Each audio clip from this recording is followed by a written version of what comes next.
நேத்து வீடியோ ஒன்று அப்லோட் பண்ணியிருந்தாங்க. அதுல பாப்பா அழுதுட்டு இருந்தா. ஏன் பாப்பா அழுதுட்டு இருக்கா அப்படின்னு நிறைய பேர் கமெண்ட்ஸ்ல கேட்டீங்க. அதுவும் இல்லாம என்னோட ஃப்ரெண்டும் காலையில கால் பண்ணி கேட்டிருந்தா. அப்புறம் தான் என்னடா இது இவ்ளோ நோட்டீஸ் பண்ணிருக்காங்களே அப்படின்னு நான் பார்த்தேன். பட்டுமே சும்மா இருக்க மாட்டேங்கிறான், என் பசங்களும் சும்மா இருக்க மாட்டேங்கிறாங்க.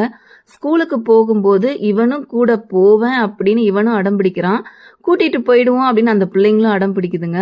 2 பேரையும் எப்படி சமாதானப்படுத்துறதுனே தெரியலங்க. அதனால பாத்தீங்கன்னா காலையில இவனை வெளில கூட்டிட்டு போக கூடாது அப்படின்னு நான் முடிவு பண்ணிட்டேன். என் பொண்ணு பாத்தீங்கன்னா நீ ஸ்கூலுக்கு கூட்டிட்டு வரலன்னா கூட பரவாயில்ல, பஸ் ஸ்டாண்ட் வரைக்கும் கூட்டிட்டு வா அப்படின்னு ஒரே அடம். இன்னைக்கு பாத்தீங்கன்னா வண்டியை விட்டுட்டு கூட எல்லாரும் குடும்பமா நடந்து போனோம்.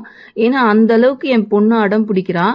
இவனுக்கும் வெளியே போறது அப்படிங்கிறது ரொம்ப பிடிச்சிருக்கு. சரி இன்னைக்கு ஒரு நாள் கூட்டிட்டு போவோம் அப்படின்னு சொல்லி இன்னைக்கு நான் கூட்டிட்டு போனேன். என் பொண்ணை கேட்ட நேத்து நீ எதுக்கு அழுத அப்படின்னு அவ என்ன பதில் சொல்றான்னு பாருங்க. பட்டு எதுக்கு அழுத? ஏய் சொல்லு எதுக்கு அழுத? இங்க பாரு. புரியல. பட்டு கூடவே இருக்கணுமா?